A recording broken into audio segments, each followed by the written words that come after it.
MC peoples liberty union के सरबराह मोहम्मद शफील आसी ने मजदूरों को इंसाफ न मिलने पर फाइनेंस एडवाइजर के दफ्तर में रिश्वत की पोल खोल दी।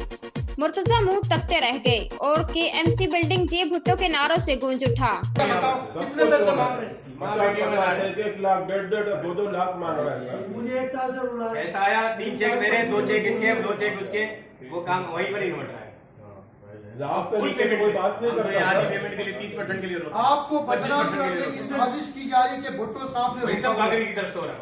सही बोल रहे हैं आप। मेरी तरफ से हो भाई, सर आप चेक से भी बंदी हटाएं, आप बाकरी को भी हटाएं, आप फाइनेंस डायरेक्टर सीनियर डायरेक्टर उसको भी हटाएं, डायरेक्टर फाइनेंस को भी हटाएं। ये सब के सब एजेंट बने हुए हैं। सारा घरों में सब मिले हुए। अभी हमारे मोहल्ले में एक बंदा है ना, चुप कर यार, बोलने का 2020 चुप कर यार, 2020 को बोलने का बात नहीं करो, बात 2020 का केस तो क्लियर हो गया। 2018 वाला बेटा हुआ है। चुप कर जा। और ईमानदारी की बात है कि आपकी जात से आपकी शख्सियत से हमें कोई गिला नहीं है। अल्लाह आपको इज्जत दे, आप अच्छी सोच वाले आदमी है और हमें ऐसे अफसर चाहिए।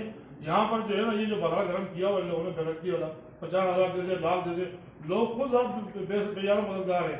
60 साल के बाद उसकी क्या पोजीशन रहती है बंदे की, आपको पता है। धक्के खा खा के चप्पे किसके वो आ रहे हैं, फिर प्लस वो कैसे जाएगी अपना काम करें। सर आप नजरसानी करें, अल्लाह का वास्ता है आपको। ये आपके लिए दुआ खैर है, कान खैर है आपके लिए। लाइफ टाइम आपके बच्चों के लिए लोग दुआ करेंगे। सर आप इनको हटाएं, ये सारे एजेंट बने हुए हैं। आप जिस तरीके से अपना काम करें, कोई रिकॉर्ड करेगा, हम उसको दिखा करेंगे। एक क्लर्क से लेकर एडिशनल सीनियर डायरेक्टर तक। जबकि तमाम मुलाजमीन को शफील आसी की सरबराही में मसाइल जल्द हल कराने की कोई यकीन दहानी नहीं कराई गई। उम्दा में पकाएं और जी भर के खाएं।